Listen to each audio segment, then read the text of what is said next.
started. We are. Welcome to the podcast, which we still don't have a name for.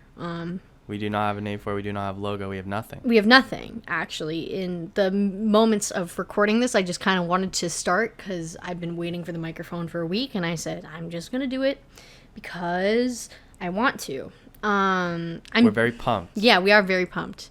So we should probably introduce ourselves. I'm Beth. My name is Dylan. Mm-hmm. I like movies. Yeah, I like movies too. I guess some things about us. We are dating. We have been dating for a while, and we kind of both 2.5 years. 2.5 years. It's pretty exciting, right? Everyone cares. And and so, you know, I don't know. Like, we both are very lazy. We like to sit on our bum. And then one day, I guess we'll just tell the story on why this is happening in the first place. Yeah. My dad sat with us by a pond and said, you guys should just do something with yourselves. You're 20-something-year-olds and you're not doing anything besides sitting and watching the movies. So we said, oh, we could review the movies. Let's create something. Let's create Let's things. Something. Let's produce things. So you are a computer science major at URI. I am. Yes. I go to the University of Rhode Island. Yeah, you're a gamer boy. And I'm a gamer boy. You're my gamer girlfriend. Yeah, I'm a gamer GF. And I'm an animation major at School of Visual Arts, School of Visual Arts. That's going to be a problem. I speak too fast, but that's okay. Yeah, it's I've never really, I've been listening to podcasts probably since I was around 13, 14 years old. Much longer than I have. Yeah. I'm new to the podcast game. I love podcasts. I loved them before they became a YouTuber fad. And everybody has them. And I was like, well, I want to just talk about things because every time we watch a movie. So we're cashing in. Yeah, we're cashing in. But not really because we're not making any money. You know, I think we both kind of needed a creative outlet to kind of put into a hobby that wasn't creating things for work or school. More specifically me than you, I'm sure, but it's just, I don't know. It's nice to have a creative hobby, I guess. And you know, we're already going to be talking about this stuff anyway, so may as well just document it. Yeah, exactly. After every movie we watch, we just sit on the couch and watch other people talk about them rather than forming our own opinions. So now it's time for us to put our own ideas out Yeah, there. exactly. Which is exciting. It's fun. Yeah, I don't it's very tough to jumpstart it and kickstart it. It's tough to know where to start. Yeah, but exactly. we'll figure it out. We'll get into it though. Mm-hmm. We're both doing this from different locations too. Remote. We are remote. We are quarantined because Dylan's at school and I'm not. I'm home because Corona. But we're not going to talk about that. We're going to talk about movies instead. And the movie we are going to talk about is Eighth Grade. I'm talking. 8th Grade by Bo Burnham, Yes. 2018. So where do we start? I don't even know. I mean, how did you first hear about 8th Grade? That's my question. I first heard about it from you when it was still in theaters back in 2018. Yeah, Yeah, and you saw it first, and then we saw it together in theaters, and then we just watched it again a couple nights ago. Yeah. Dylan has been super into movies this summer. I guess kind of since you started. There was a film theory class that you took in high school that I kind of jumped on because I wanted to, and we were dating, and you had to watch movies anyway, and I said, oh, I'm going to just sit and watch them with you. Not to mention, I am technically a film major, or at least a subsect of it. Yeah, definitely. Yeah. So it's, it's more up your industry than mine, exactly. to be honest. Mm-hmm. It's true. But for some... It's just a hobby for me. Yeah. But for some reason, I think you tend to gravitate towards movies more. I was very much a TV-centric person before probably a few years ago. And I still love TV now, but only specific shows. And I think the good thing about movies is I find myself gravitating towards YouTube more than anything else, and movies are kind of actual creative things that people worked on over years and years and years.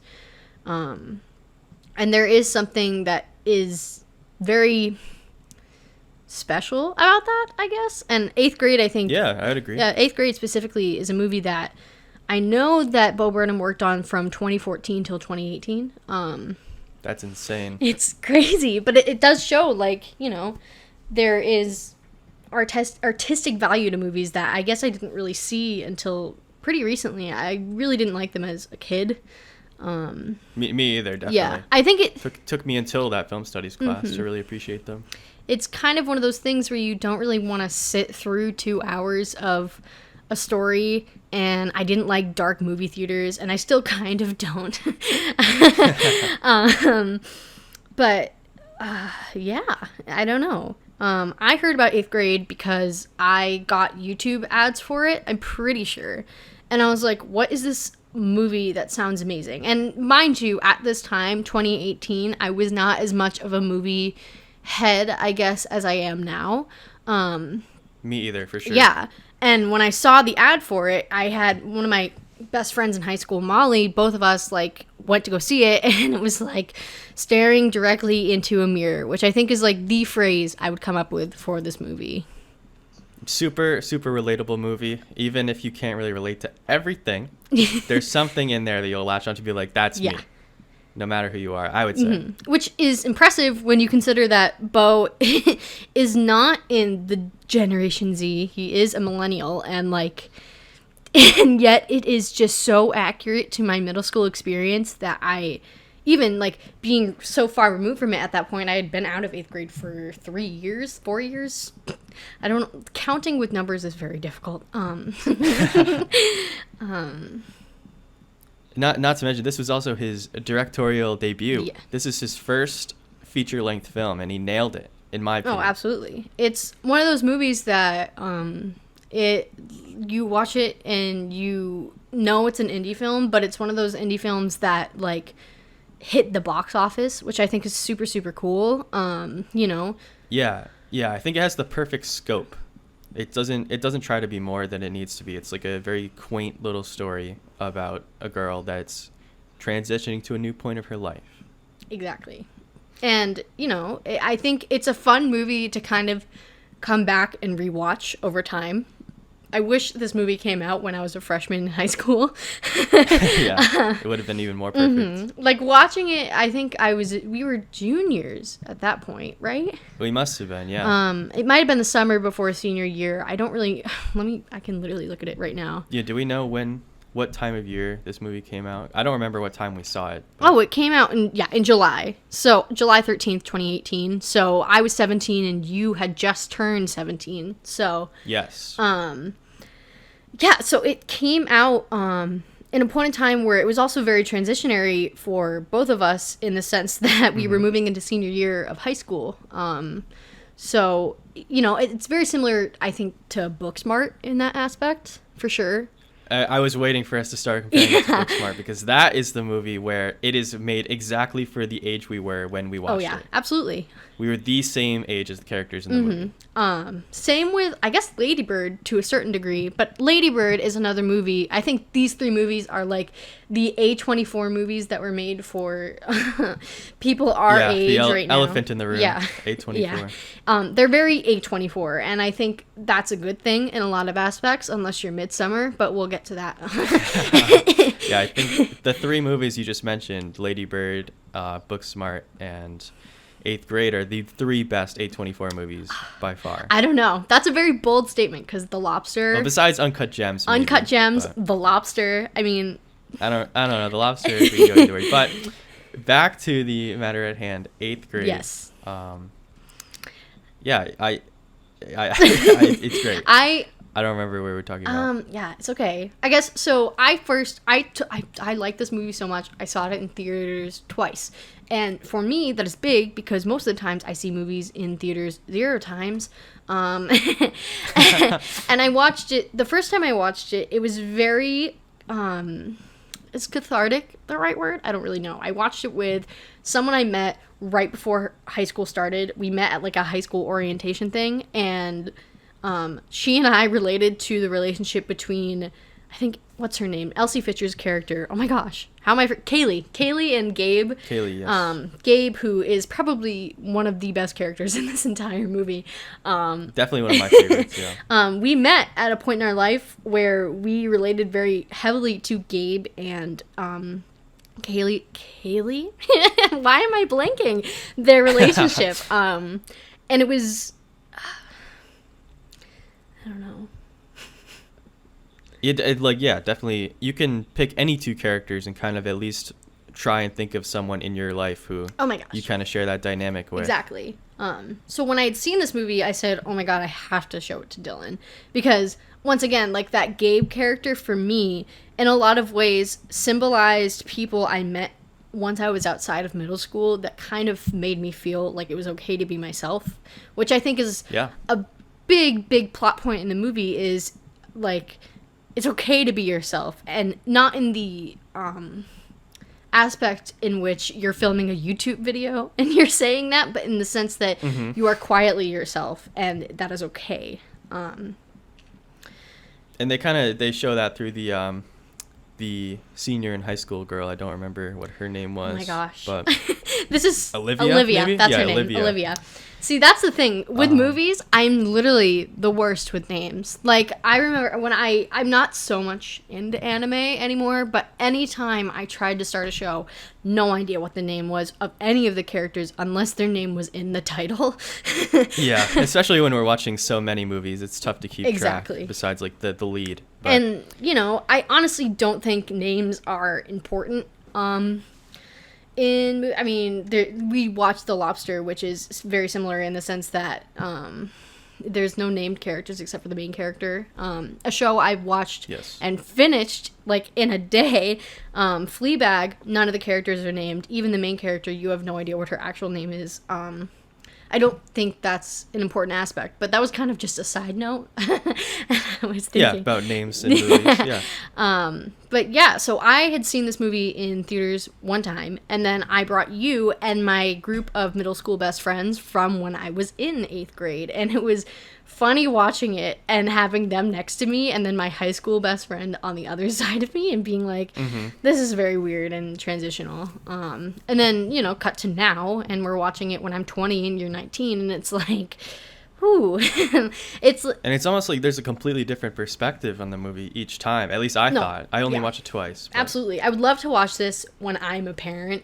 Yeah, definitely. If that ever happens. Like, it would just be so interesting to watch from the perspective of someone who might have a child that age. I've never showed this movie to my parents, but I think they would probably think it's funny. And I have a little brother who's actually in 8th grade. He's literally going into 8th grade right now. So it's, I'd love to know his perspective as well, which is, That would be really interesting, yes.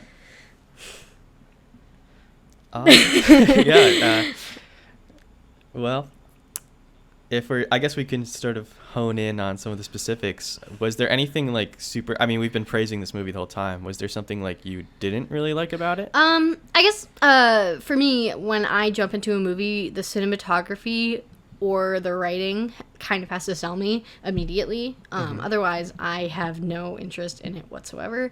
Well, I shouldn't really say that because I'm sure there are movies out there that are kind of an exception. But it's a big hook for you, you're saying. Yeah. As well as concept of story. This one, specifically, keeping it so isolated to 8th grade, it is a smart decision rather than having it go anywhere. It's literally, it's take place within a week. It's her last week of being in middle school. So yeah, I actually kind of think the cinematography, it didn't really jump out as being bad to me, but it's so completely average that you could complain about that, like that it didn't do enough. It's just kind of the bare minimum. I guess I wouldn't put it on Marvel movie level of bad. Just like offensively bad. I wouldn't say offensively because I don't want to piss people off, but like in the level of it is not so average. There are things that they do with it that are interesting. I remember specifically we were watching it last week, and there was one shot where she's on the phone with Olivia and she's pacing back and forth in her bedroom, and the camera movement in that is great. I thought it was brilliant. that was like a standout scene to me. What are some other standout scenes do you think in it? I mean, not to just jump to the ending, but the ending scene with her and Gabe, I thought was brilliant. I've heard that some people actually don't really like that ending, but I disagree. Yeah. I think that it was awesome. I think it wraps up. It pulls something from earlier in the movie. It's kind of optimistic. I like that. It's also extremely realistic. Yeah, like a more completely relatable, completely like accurate depictions from Bo Burnham. It was awesome. Yeah, we've all been in the situation in which you're sitting across from someone that you don't really know, but you're excited to meet, and it's kind of a painful scene to sit through, but not in the sense that I don't enjoy it. It's just like, ooh. Yeah, it's so perfectly awkward that it's perfect. And you've been there. You've had that experience before. And again, and you may have even been one of those characters. Yeah, exactly. And I did some reading about the movie, obviously, before we started, and the boy who played Gabe literally said he just played himself throughout the movie, and I want to meet him so bad. He seems absolutely wonderful. Yeah, totally excited to see if he continues acting in other I know. movies. That'd be awesome. Yeah, I found it interesting that a lot of the main characters for this movie, the dad and Kaylee, are, I think, both originated as voice actors. I think the dad was an extra in a lot of movies. But Kaylee was what did you say she was? She played the youngest girl in Despicable Me. I believe for like all of them that they made. I only saw the first one, but. And I love that, you take voice actors and they are just like normal looking human beings, and they're not like Riverdale high school students. Yeah, she was perfectly cast in that. She was yeah, awesome. I think they took a lot of her natural quirks and they kind of amped it up for the entire movie, which, I mean, I think she was 13 when she got cast, or at least when she auditioned, and I read that she had started, they had started filming like a week after she graduated 8th grade. So she was literally in that headspace. She was there. So that's perfect. Yeah. Some method acting. Yeah, method acting, I guess. Yeah, so for me, Bo Burnham, I think, plays a lot to the YouTube aspect of things. He kind of grew up and became famous through YouTube in, I want to say, 2006. And I honestly... Right when the platform started, yeah. And I honestly, was not on the internet at that point in time. Number one, because I was 6 years old. But, Yeah, how could we have been? I didn't really start using YouTube until, probably 2009, 2010, actively and, wanting to log on myself. And, so I never really knew Bo Burnham, but when I was probably a freshman in high school, that's when I found his stand-up, and he is incredibly creative in the way that he presents himself, and his stand-up, it's funny. I don't know if it's exactly my sense of humor. I prefer, probably John Mulaney. Who's the guy who takes his shirt off? Burt Kreischer. Burt Kreischer. I prefer comedians in that aspect of things. I don't really...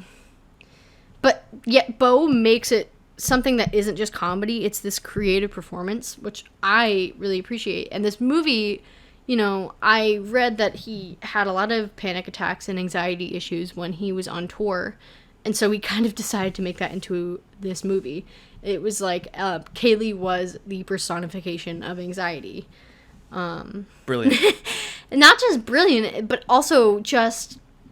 It is... personal, too. It's personal, but I like that he didn't choose to do a middle school boy or a boy in high school. It was a girl who maybe he didn't go through the same things as she did when he was in middle school, but also he did, you know what I mean? Yeah, that, not a complete autobiography or anything, but took elements, inspirations from his own life for sure.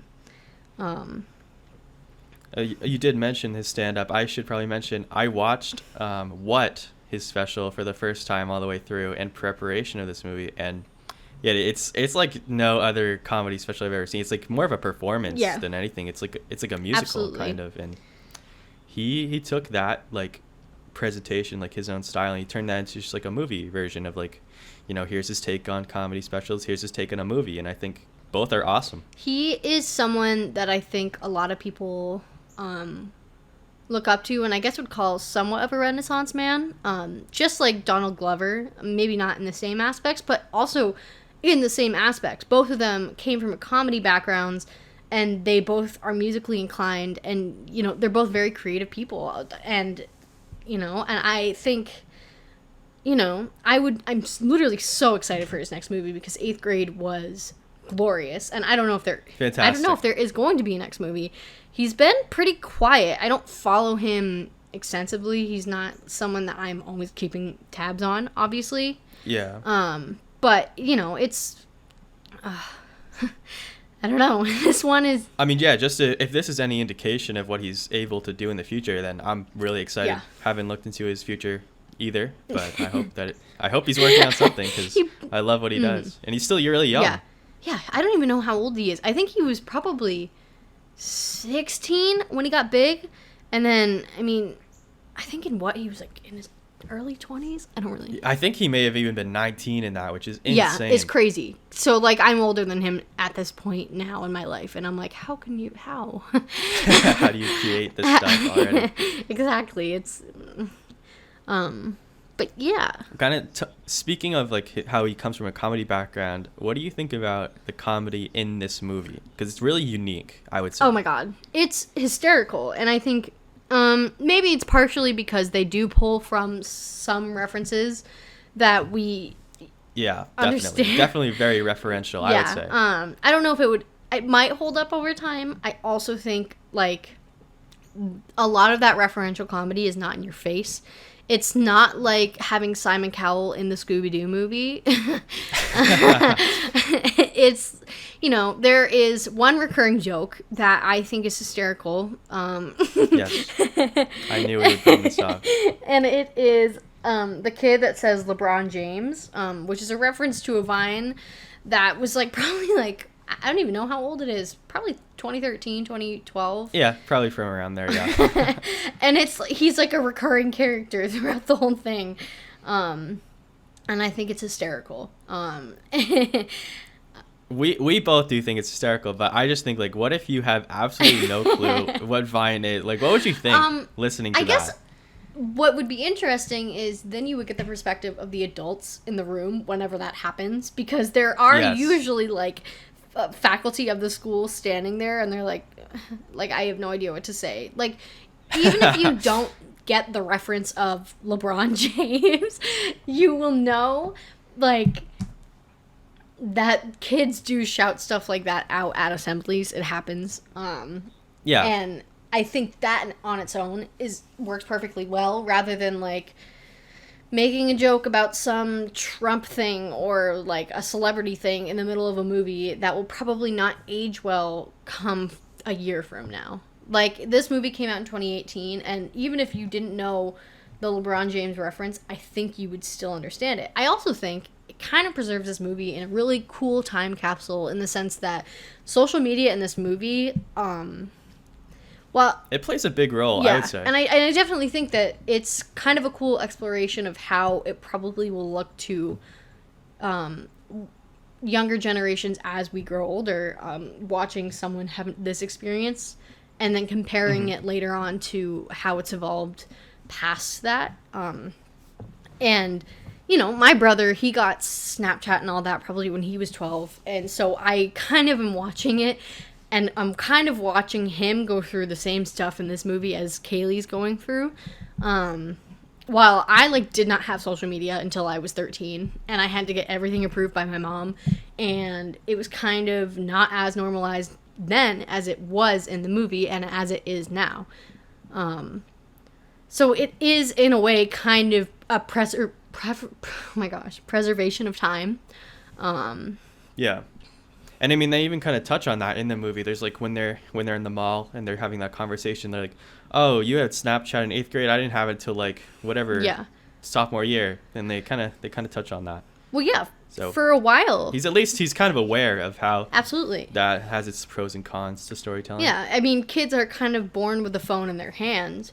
Not to sound like a baby boomer, but like that's it's the truth. I watch my younger brother and his friends kind of interact in a way that I never interacted in. And obviously that's a personality difference, that's a preference difference, but it's also it is much different. I had friends who liked Skype was the big thing and Kik, and both of those are dinosaurs and non-existent now. And then when I was a little kid, my cousins were all on Facebook. Like and we've seen where that's kind of evolved to at this point. Constantly changing. That makes me think that, or just wonder where this movie's going to be at in like just a few years. That is, I think, probably a fatal flaw, as well as something that might make it even better over time. We watched it 2 years later, and I still think it holds up. Yeah, I will say, either way, it is like the most accurate depiction of social media and technology and texting, like in a movie. Yeah, I would say so too. I honestly, it's natural. I do enjoy how the dad interacts with Kaylee in the sense that he does not understand at all what the hell she's doing on her phone. You know, I mean, there's a whole scene where she's looking up how to give a blowjob, and he walks in, and it's, you know, it is a very realistic depiction on how, you know, you're giving these kids access to do a lot more than you think you actually are, and they're learning things at a rate in which I don't even think we were learning things at that age. And it's kind of this expedited process in which you have allowed kids to have free access to to the internet and all the information it has to give. Whether that's a good thing or a bad thing, I don't know.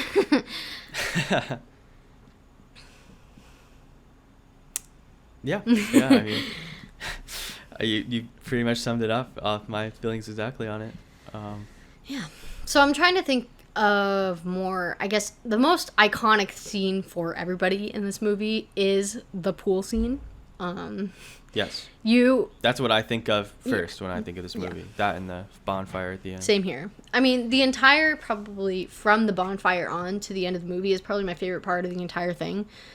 It is this constant build-up, and you said it was like kind of a reverse Carrie in a way. I did. I compared it to Carrie when we were watching it. And so to explain that, I think Carrie is a story about a girl who is also going through a transitional period in her life. She's becoming a woman. So you could kind of, there's already just like, that's pretty much the premise of this movie. But I thought it was interesting that at the end of Carrie, she burns down the prom, and then at the end of this, Kaylee burns down her like memories, her box. Yeah. So which just kind of parallels. I think Carrie a lot of times on this podcast we're gonna bring it up, partially because was Carrie's great. Carrie's awesome. It was kind of my first introduction because I was in a film kind of writing film class, and Carrie was the movie that we basically centered our entire semester on, and I'll probably center my entire college career on, because it is that influential and that full of film theory and amazing writing and amazing payoff. I think there are probably obviously issues to it, and I'm sure we will do an episode on it in the future. Yes. But it's so funny how Carrie kind of shows up in every single movie that we watch. Kill Bill. It's so influential. The volume 1 of Kill Bill, the whole time I was watching, I had probably watched Carrie for the first time 2 months before then, so it was still... Yeah, not long before that. It was still fresh in my mind, and I had rewatched Carrie probably 3 or 4 times, so it was fresh, and I was watching movies, and I'm like, but it's interesting how you can take that perspective of being a high school or middle school or just an adolescent girl and apply it so easily to other movies that portray it correctly. That's one thing. And there's so many different ways to express that. Like here, it's a little bit, in 8th grade, it's a little bit more surface level. Like it's just actually about a girl in 8th grade. But in Carrie, it's like, it's done through a lot of metaphors. A lot of murder. A lot of murder. But I think they're both I wouldn't call 8th grade a revenge story. I think the best revenge, though, and it's a very realistic revenge, is I am myself and I do not care what you think, and I'm going to say that to your face, and that is my revenge because it shows you that I do not care, and therefore your entire persona kind of crumbles. I love, I guess this is, should we put a spoiler alert at the beginning of this? Because, and we're talking basically the entire movie, but Yeah, we've been kind of talking spoilers the entire time, just like general overarching themes, but... I love when she approaches the mean girl at the end. I love how she was able to say it because, you know, as a girl who's watching, I'm like, I wish I had that courage to say that to some of the people who I might not have, who might have bullied me in middle school or high school. And it's really rewarding. And I do have to give Bo Burnham a lot of props for writing such a realistic female character. Yeah, definitely. She is, you know, we talk about, there's so many videos on YouTube about females in film and like blah, blah, blah, blah. And, you know, you talk about Silence of the Lambs, you talk about Predator. I'm specifically referring to one video, and I think it is literally called Females in Film. Yeah. But, you know. Like writing females, yeah. You have Uma Thurman in Kill Bill, and then also, I guess, Pulp Fiction. And, and I'm sure you will have much more to say when we get to that part, when we talk about Pulp Fiction, which is your favorite movie of all time. My favorite movie of all time. Sure. But there is a talent that, or I guess an awareness, I shouldn't say talent because you shouldn't have to be talented to write a realistic female character, but there is an awareness that you need to have in order to do so. Like, I mean, it's harder, I would say, for a man to write a female character. Yeah. And I think Bo Burnham nailed it. He absolutely nailed it. You know, I was watching it, and I said it before, I'm going to say it again. It is like staring into a mirror, and you know, wanting to hug her the entire time because you completely understand.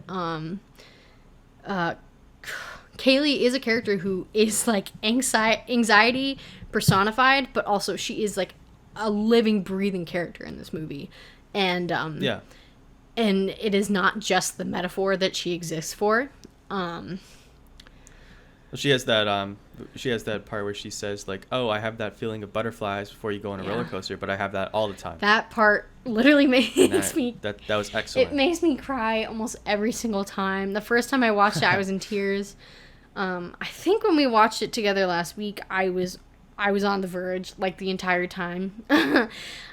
Just because it's very true, and I don't think people make movies about people like that because partially it's very difficult to portray it correctly, but also you hear the common opinion of like, who wants to watch that? And it's like everyone wants to see a realistic depiction of themselves in a movie.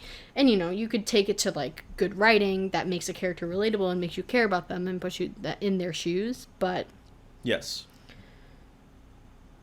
But I think he made it really watchable here because I mean, like you said, everyone wants to see that, but I think it's also really easy to mess it up. Like you can just kind of come off as like preachy, but when it's attached to like a great narrative like this, I mean, and it doesn't even really feel like a story. Like you're just kind of going along for the ride, kind of like in Do the Right Thing. It's just kind of like, it's more atmosphere than like narrative where like things happen. Yeah, and it is very atmospheric, and I think it is just a very important week in this girl's life.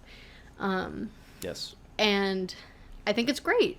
And I think probably the more adult version of this movie is probably Lady Bird, if I were to guess. Because it's also very similarly about individuality and kind of growing up as a girl who's different, who doesn't want to fit in. I think that's the kind of the opposite. The main difference. Yeah.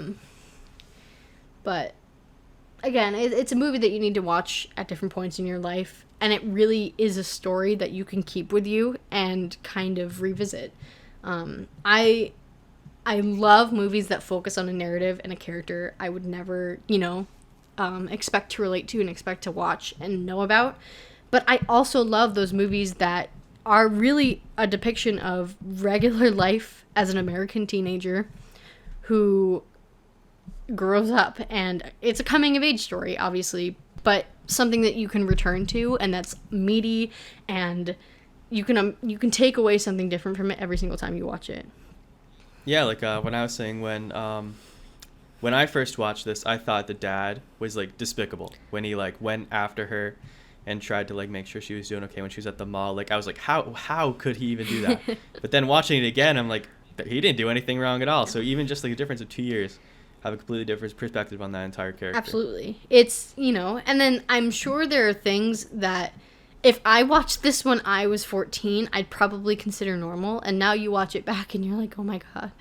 How Definitely. Yeah, like the school shooter scene when they're preparing, which I mean in its own is a scene that if you watch this in any other country you'd be like, why are these children doing this, why are they acting out a school shooting scene? But it is so the part where she goes and she talks to, I don't even know what the hot boy's name is, and I shouldn't call him the hot boy because he's a child, but the crush. The crush. Character. The crush. I don't know his name. I don't either. But he is hilarious. Oh my God. He's hysterical. awesome. Every time he comes on screen, I'm like, I know exactly who that is in my life. And you know exactly what he's about to say. And that scene where she talks to him and they're under the desk, it is the worst. It is so painful to watch. I mean, there's another scene in this movie that's obviously much more painful to watch, and we can get onto it, but it's... But yeah, you can even kind of say it's almost like kind of foreshadowing. Yeah. I think it is kind of a good description or depiction of, I guess, a female experience when you're that age is, well, I can do this for you, and it's all, this is going to be so nasty, but like it's all sexual. A lot of times in high school, when you are a girl and you see this guy who is attractive, a lot of times you're like, well, all he's ever going to want is this and blah, blah, blah. And that scene is like exactly that feeling put down to a T. And you're watching it and you're, you know, I'm 20 and I'm like, well, no, that's not what you want. You know, you would never ever want to do that. And you're going to regret doing that. But because she thinks that's the only way to get a boyfriend, it kind of, I don't know. It's hard not to see her reasoning behind it. Yeah, I mean, you see her get manipulated basically twice, and one of them actually like goes all the way through with it on the way on the near the end. But it's kind of like this scene's kind of like a smaller version of that big kind of climax scene. Yeah, that climax scene is disgusting. It is one of like probably one of the most uncomfortable things I've ever seen in a movie. I think. Yeah, I remember we went to the theater watching that, and the whole theater was like, no! Yeah. Like, people were erupting. Yeah. And, yeah, it was powerful. It was tense. It is realistic, too. It's something that can happen to anyone, and it's sad, and it's scary, and there's a power dynamic there that Bo Burnham does choose to explore, and I guess for context, we should say the scene basically is a senior in high school, a legal adult, we assume, because senior 18, is trying to get... Somewhere around there, yeah. Is trying to get Kaylee, a 14-year-old, to... I don't know where he wants to lead it, but to do sexual acts with him. And he starts by playing Truth or Dare. Which, I mean, not from personal experience, but from a lot of stories I heard when I was in middle school, a lot of that stuff did happen, not with adults, but with kids my age. They would start Truth or Dare, and they would, like, you know, it would get too mature too quickly. I think that this movie kind of covers that too, is this aspect of the maturity level here is not where it should be to be doing the things that I'm doing, but it's happening anyway, right, because this is where we've led ourselves to. And, you know, you could also go back to the social media aspect of things. Yeah, and it's awful. He spins it like she's in the wrong, like, and he totally gets in her head, and it's awful. It's insane. And it's insane. Real. It's very real. And I don't think I've ever been through something similar to that, but it is a situation in which you're watching, and I know tons of girls who have been through that situation. I know guys who have been through that situation, where there is a power dynamic, and a lot of kids who are 14 are not taught, but are led to believe that that stuff is what you should be doing, not that stuff is what other kids are doing, and they don't really know the full scope of what can happen if you do. Yeah.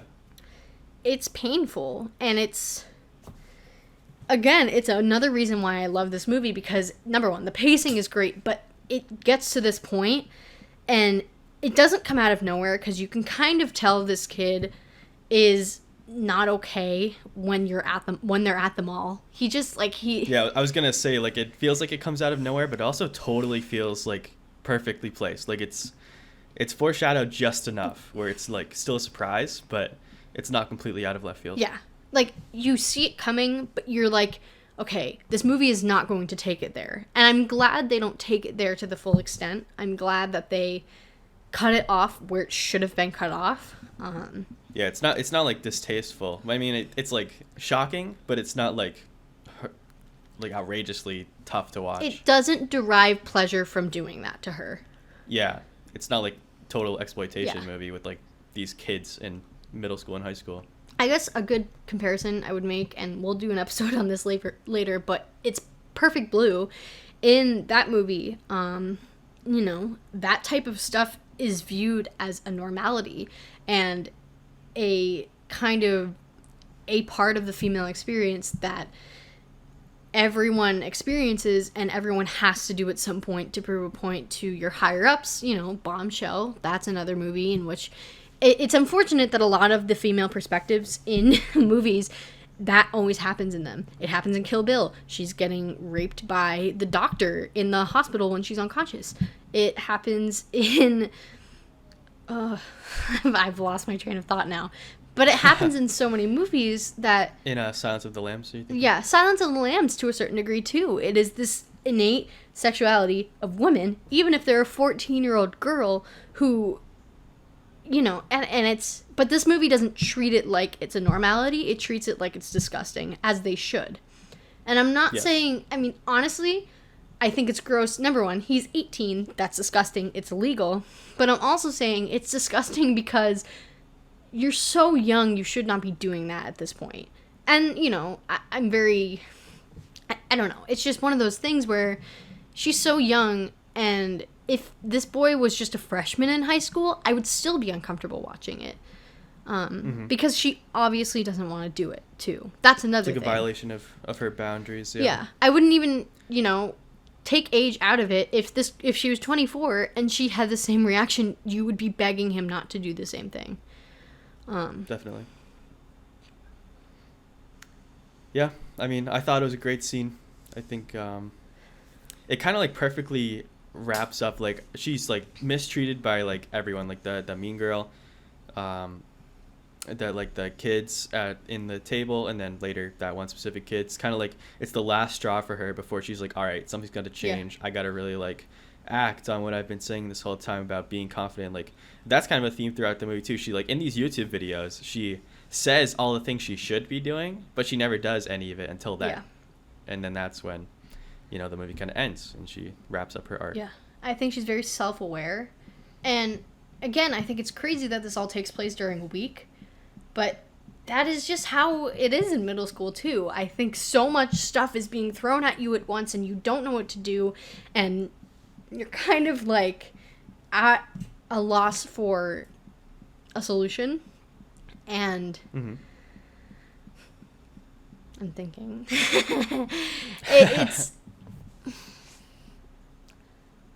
it's kind of like not knowing which direction you're going, but like then you kind of come out and you're stronger in the end. Like, you overcame all this stuff. Middle school is like running around and you're a chicken with its head cut off. You have no idea what's going on. Your brain is gone, but you still know that you have to keep going, or maybe... Or you don't even know why, but you just do. You just do. It's kind of just a natural reaction.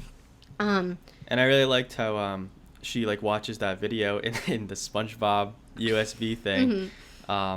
And she's saying, like, oh, did you do this? Did you do this? Did you get a boyfriend? Are you having fun? And she's like, none of it. None. So, like, she had no clue what she was getting herself into. She has no clue why she's still going. But then she makes that high school video, and she's like, it's okay. Yeah. And it's really perfect. It's parallel. And I think that's a conclusion that a lot of people our age don't come to at 14. She's very mature. And, I mean, I would even say, like, watching this movie as someone who's in college it's a very similar experience in that moral that you have just brought up, in the sense that, listen, you think you're going to go to college and you're going to do all these things, or you think you're going to start a new job and do all these things, or a lot of the human experience is stepping blindly into something that you assume is better than it is, or is different than it is. I shouldn't say better, is different than you think is what it's going to be.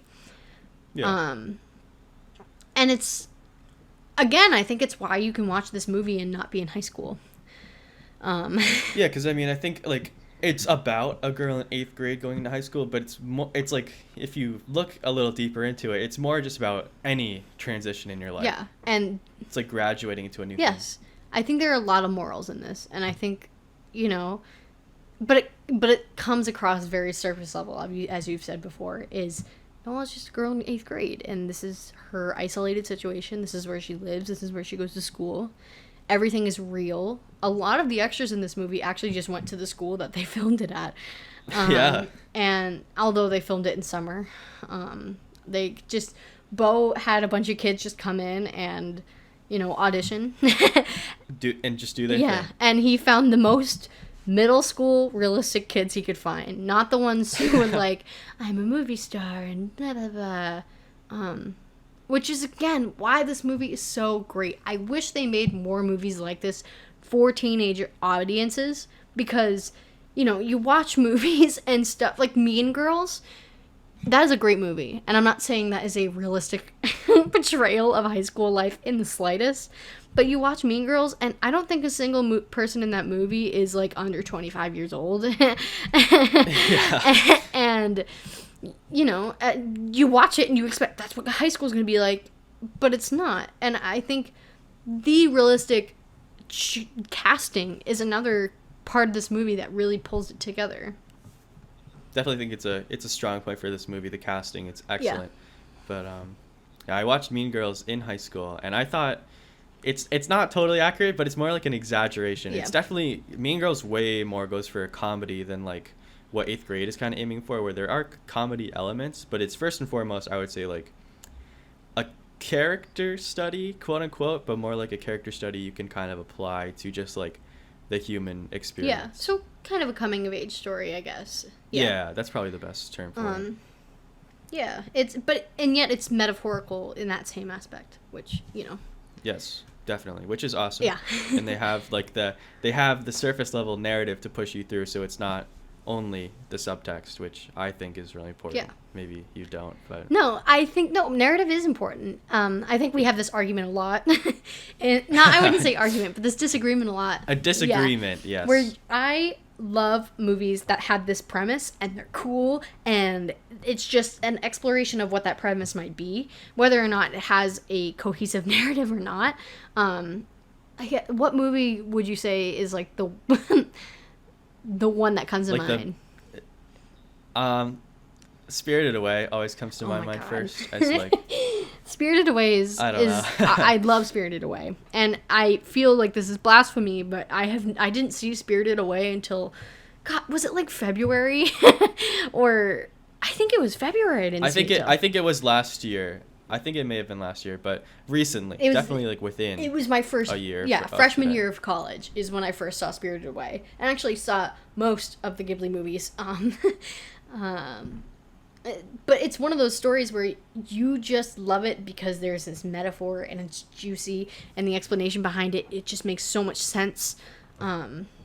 Same with Perfect Blue, honestly, to a certain degree.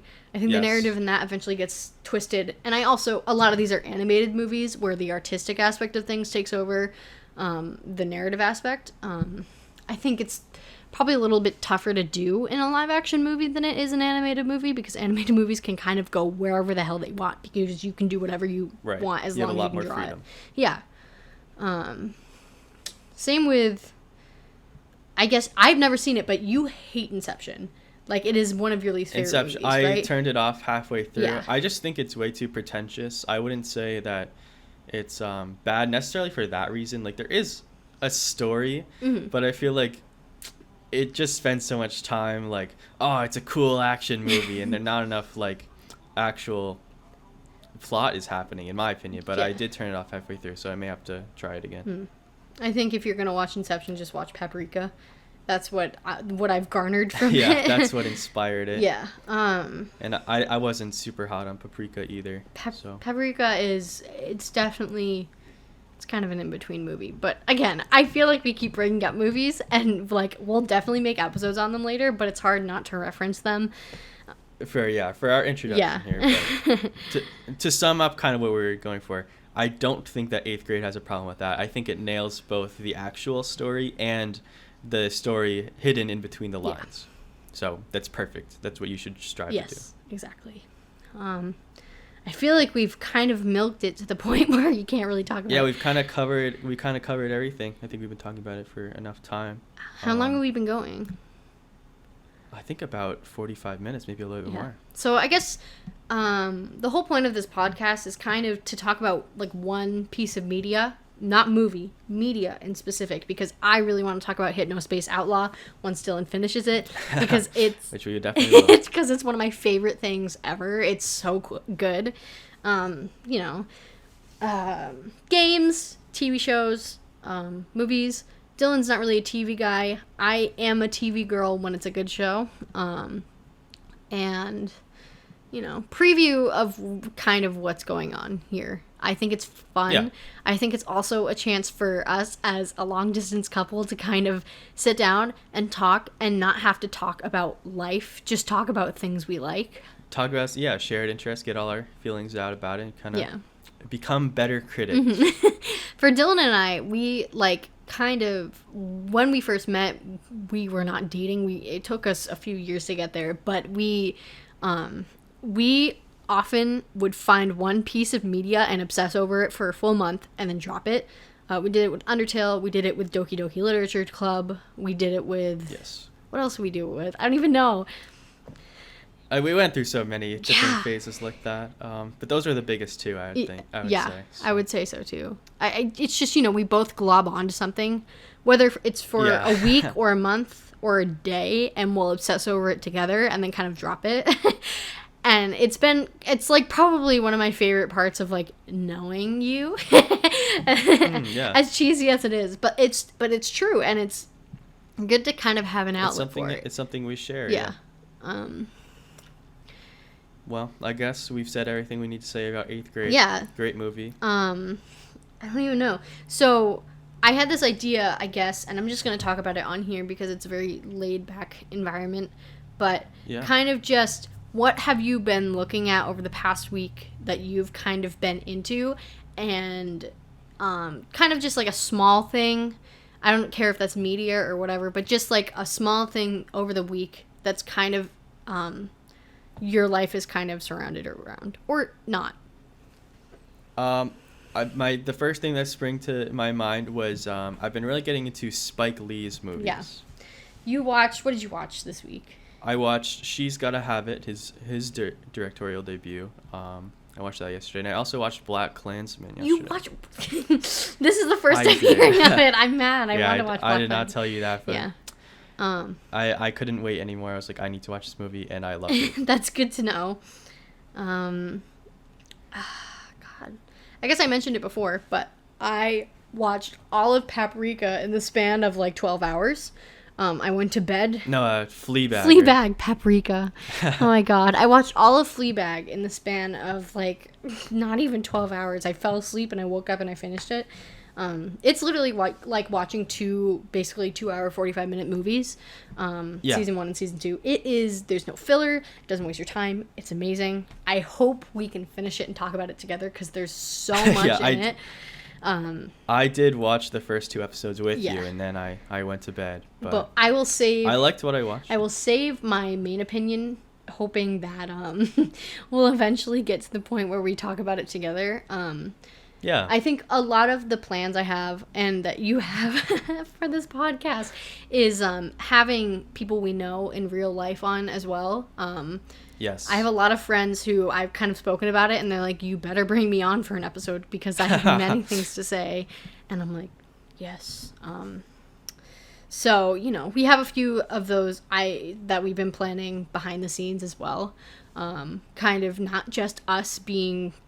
gross and coupley. Bringing in another opinion when Yeah. it's something that they're also very knowledgeable Yeah, about. exactly. Yeah, life is good. Life is great.